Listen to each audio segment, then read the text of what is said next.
വാർത്തകൾ വിശദമായി. ഇൻഡോ ശ്രീലങ്കൻ ബെനഡിക്ടൻ ഫെഡറേഷന്റെ സുവർണ ജൂബിലി ആഘോഷങ്ങൾ നടന്നു. ലോക ബെനഡിക്ടൻ സഖ്യത്തിന്റെ ആബോട്ട് മോസ്റ്റ് റെവറന്റ് റമിജിയർ ഷ്രോഡർ OSB ആയിരുന്നു മുഖ്യാതിഥി. ഇന്ത്യ, ശ്രീലങ്ക ഉൾപ്പെടെ ലോകത്തിന്റെ വിവിധ ഭാഗങ്ങളിൽ നിന്നുള്ള ബെനഡിക്ടൻ സന്യാസിമാർ, മഠാധിപതിമാർ എന്നിവർ സമ്മേളനത്തിൽ പങ്കെടുത്തു. കോട്ടയം അതിരൂപത archbishop Mar Mathew Moolakkattu OSB, abbot Jerome Naduvathaniyil OSB എന്നിവരും ചടങ്ങിൽ സന്നിഹിതരായിരുന്നു. ബെനഡിക്ടൻ സമൂഹത്തിന്റെ 50 വർഷത്തെ ആത്മീയ സേവനവും പരമ്പരാഗത മൂല്യങ്ങളുടെ സംരക്ഷണവും ഈ ജൂബിലി ഓർമ്മപ്പെടുത്തുന്നു.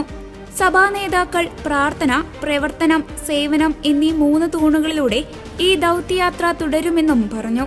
ബെനഡിക്ടൻ സഭയ്ക്കും കത്തോലിക്ക സഭയ്ക്കുമായി ഇൻഡോ ശ്രീലങ്കൻ ബെനഡിക്ടൻ ഫെഡറേഷന്റെ സുവർണ ജൂബിലി ഒരു ചരിത്രപ്രധാനമായ ദിനമായി മാറി.